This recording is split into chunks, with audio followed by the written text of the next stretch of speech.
నమస్తే, welcome to frankly with Telakapalli. సమకాలీన రాజకీయ అంశాలు, లేటెస్ట్ పొలిటికల్ అప్డేట్స్ అందించడానికి మనతో పాటుగా సీనియర్ సంపాదకులు తెలకపల్లి రవి గారు సిద్ధంగా ఉన్నారు. రవి గారు నమస్తే సార్. నమస్కారం వర్మ సార్, అసలు టెంపుల్ సిటీలో ఈ గో రాజకీయం అసలు ఎటువైపు వెళ్తుంది?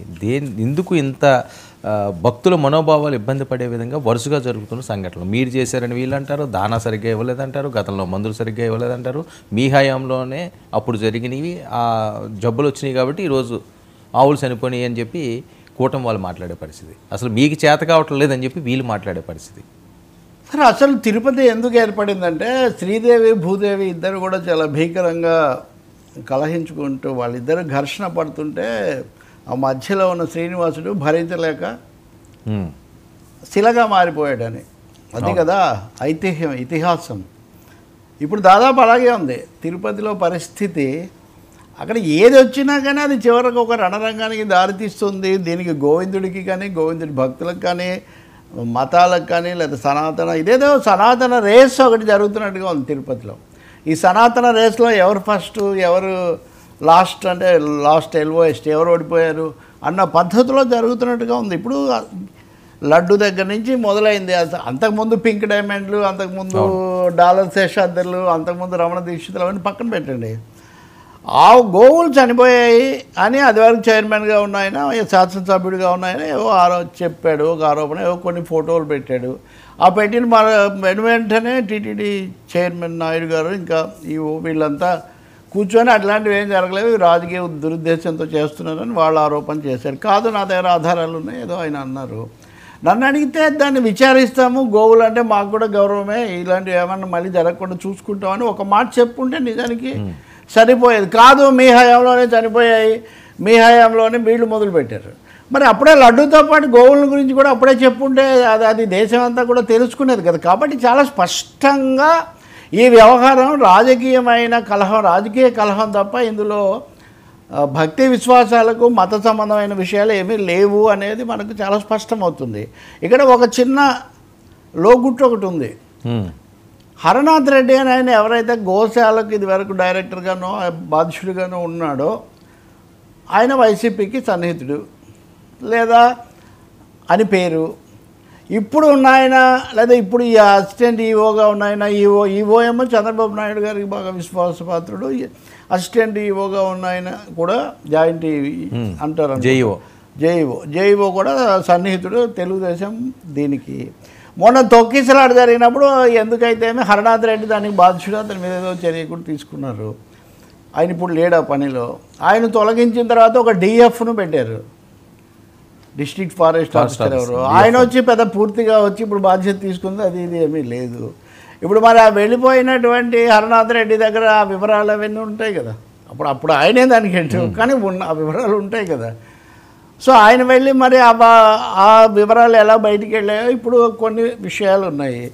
ఖచ్చితంగా అక్కడ ఉన్నవాళ్ళు చెప్పేది ఒకటి, రైతులు వీళ్ళు రకరకాల గోవులు తెచ్చిస్తుంటారు, ఎండలు లేకపోతే అనేక కారణాల వల్ల కొన్ని చనిపోతూ ఉంటాయి. అప్పుడు కొంత ఏ మేరకు ఆహారం, ఏ మేరకు ఆరోగ్యం, ఇట్లాంటి అనేక అంశాల మధ్య గోవులను అందరూ కూడా గౌరవిస్తారు కాబట్టి, పూజించాలని చెప్తారు కాబట్టి దాని మీద సాధారణ విచారణ చేసి దాన్ని అంతటితో ముగించుంటే బాగుండేది. కానీ ఇది ఎప్పుడైతే టీడీపీ వర్సెస్ వైసీపీ రంగు తీసుకుందో అది ఇంకా తగ్గడం లేదు. ఎందుకంటే ఇద్దరి మధ్య ఏదైనా పచ్చగడ్డేస్తే భగ్గుమంటాం, ఆ ఇంటి మీద కాకి, ఈ ఇంటి మీద ఇట్లాంటివన్నీ ఉన్నాయి కదా. అవును. సో కరుణాకర్ రెడ్డి అందులో సిద్ధాస్తుడు. దాదాపు అసలు టీటీడీ చైర్మన్కి ఇంత అధికారం ఉంటుందని రాష్ట్రానికి తెలియజేసిన వ్యక్తి.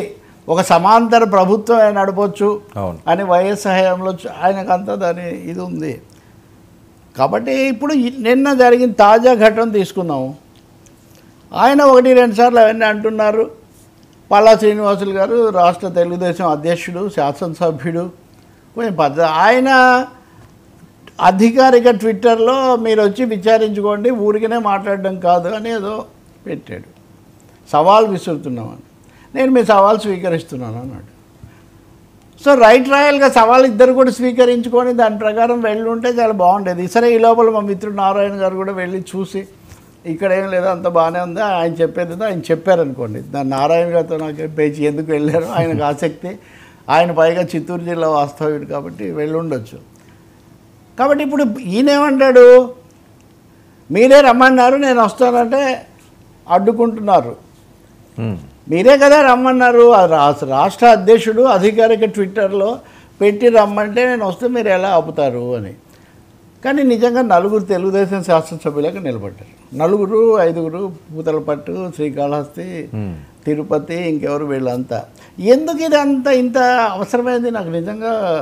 మధ్యలో ఒకరోజు ఈవో మాట్లాడారు, చైర్మన్ మాట్లాడారు, తెలుగుదేశం నాయకులు చాలామంది, జనసేన నాయకులు, తిరుపతి ప్రెస్ క్లబ్ రోజు ఈ అంశం మీద జరిగిపోతుంది. ఇదంతా నిజంగా ఆవుల కోసమేనా? ఇదంతా ఆవుల కోసం కాదు, మానవుల కోసం కాదు, ఇదంతా రాజకీయాల కోసమే. ఇందులో ఒకరిది డ్రామా అని, ఒకరేమో చాలా పని కూడా నేనేం కితాబు ఇవ్వడానికి సిద్ధంగా లేను. ఇరుపక్షాలు కూడా అటు ఇటు ఉండి తమ రాజకీయ రణరంగానికి శ్రీనివాసుణ్ణి రాజకీయవాసిలాగా వాళ్ళు మారుస్తున్నారు ఒక విధంగా చెప్పాలంటే. సో ఈ రాజకీయాల రొంపిలోకి లాగకండి అని మనం చెప్పాలి. ఏవో అవకతవకలు జరిగాయి, అవినీతి జరిగిందంటే అదొక తీరు. కానీ రోజు రణరంగం అయితే ఏంటంటే, నేను ఇందాకే వస్తూ వార్తలు చదువుతున్నా, స్టోరీ అక్కడ ఈ ఆధ్యాత్మిక విషయాలు లేకపోతే పూజాధికారులు చూసేవాళ్ళు దిగులు పడుతున్నారంట. స్వామివారిని రాత్రి 2 గంటల వరకు కూడా చూస్తున్నారు. అందువల్ల స్వామివారికి విశ్రాంతి కరువు అవుతుంది. ఏ సమయంలో ఆయన పవలింపు సేవ ఇదంతా కూడా చేయాలి కదా, మళ్ళీ పొద్దున్నే సుప్రభాతం పాడాలి. కాబట్టి స్వామివారికి కొంత విశ్రాంతి ఎలా కల్పించాలని ఈ రాజకీయాలు కనుక ఆపేస్తే స్వామివారికి కావాల్సినంత విశ్రాంతి, సగం విశ్రాంతి అక్కడే లభిస్తుంది. ఈరోజు జరిగిన ఉదయం నేను ఎస్పీ గారు మాట్లాడుతుంటే కూడా విన్నాను. అంటే నేను ఫ్యాక్చువల్గా చెప్తున్నా, ఎందుకంటే మనకు 2 వెర్షన్స్ తప్ప ఒక వెర్షన్ 2 వెర్షన్ వచ్చే అవకాశం లేదు. కాబట్టి వాళ్ళు ఇది చెప్పరు, వీళ్ళు ఇది చెప్పరు. కాబట్టి ఆయన ఏమని చెప్తున్నాడు, ఆయన కొంతమంది మనుషులతో వచ్చారు, ఇక్కడ వీళ్ళు కూడా ఉన్నారు, తన వ్యక్తిగత భద్రతా సిబ్బందితో మటుకే రమ్మని అంటున్నారు. ఎంతమంది ఉన్నారు సార్ అని అడిగారు మీడియా వాళ్ళు. 20 మంది దాకా ఉన్నారు అని. మళ్ళీ అంతలోనే 30-40 మంది దాకా ఉంటే 20 నుంచి 40 వరకు అంటే దాదాపు డబల్. అంటే పోలీసులకు కూడా అది తొక్కిసలాట అయినా అది ఇంకోటైనా ఒక ఇబ్బందిగా మారిపోతుంది. దేన్ని ఎక్కడ ఆపాలి ఇదంతా కూడా. ఇంకా తర్వాత ఈ లోపల ఆయన కుమారుని అరెస్ట్ చేసినట్టున్నారు. చాలా రోజుల తర్వాత తెలుగుదేశం పార్టీ వ్యూహరహితంగా కొంచెం తడబాటుకు గురైనందువల్ల కావచ్చు, భూమన కరుణాకర్ రెడ్డి కానీ రోజా కానీ ఇటువంటి వాళ్ళు సూటిగా ఏం జరుగుతుందని అడిగే పరిస్థితి వచ్చింది. నేనంటాను ఇప్పటికే మీ ఇందాక వస్తుంటే మటుకు మళ్ళీ మీరు రండి అని పిలిచారని చెప్తున్నారు. ఈ లోపల స్థానిక ఎంపీ వైసీపీ కాబట్టి ఎంపీకి ప్రోటోకాల్ ఉంటుంది కాబట్టి ఆయన నేను తీసుకొస్తానని ఆయన చెప్తున్నారు. కాబట్టి ఇప్పటికైనా అందరూ వెళ్ళి గోశాలను చూడండి. స్వామివారి ఆలయం యొక్క ప్రశాంతతను, పరిశుభ్రతను, అలాగే ఆవుల యొక్క రక్షణను కాపాడడానికి ఏం చర్యలు తీసుకోవాలి అవి తీసుకోండి. ఇంకా ఎడతెగకుండా మీరంటే మీరు, మేమంటే మేము, సై అంటే సై అక్కర్లేదండి. ప్రపంచాన్నంతా రక్షించేస్తాడు అని నమ్మేటటువంటి దేవుడు లేకపోతే గోమాత, వాటి గురించి రాజకీయాలు వీధుల్లో ఘర్షణలు పడాల్సిన అవసరం లేదు, ఒకరినొకరు అడ్డుకోవాల్సిన అవసరం కూడా లేదు. రమ్మని చూశాకంటే మాట్లాడుకోవట్లేదా? నేను ఇది కూడా అడుగుతున్నా వర్మ. సమన్వయ లోపం ఏదైనా వెన్నాడుతూ ఉందా?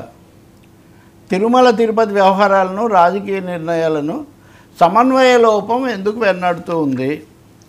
ఎగ్జిక్యూటివ్ ఆఫీసర్ మామూలుగా ఈవో అండి, చైర్మన్ ఉన్న ఈవో కూడా ముఖ్య పాత్ర తీసుకుంటారు. కానీ ఈవో కూడా ఒక విధంగా ఉక్కిరిబిక్కిరి అవుతున్నారు వీటి మధ్యలో అని చాలామంది మిత్రులు ఉంటారు కదా, భక్తులు, వస్తున్న సమాచారం. కాబట్టి ఈ ఘటనను పరాకాష్ఠగా తీసుకొని లడ్డూతో మొదలైనటువంటి రణరంగాన్ని గో రాజకీయంతోన ముగింపు చేస్తే, నేను ఇందాక చెప్పినట్టు పండితులు ఆకాంక్షిస్తున్నట్టు, భక్తులు కోరుకుంటున్నట్టు స్వామివారికి కొంచెం పవలింపు సేవ ప్రశాంతంగా పొందే అవకాశం లభిస్తుంది. That's what I say. ఉద్యోగులు ఉన్నారు, ఉదాహరణకు గోశాలలు అన్ని చోట్ల, వాళ్ళేమీ ఇంకోటి కూడా ఉంది, వాటి కేటాయింపులనండి, ఆరోగ్య రక్షణకు తీసుకోవాల్సిన చర్యలనండి. ముందు ఒకరు నియమించండి, మొదట అక్కడ ఒక బాధ్యుని ఖచ్చితంగా నియమించి.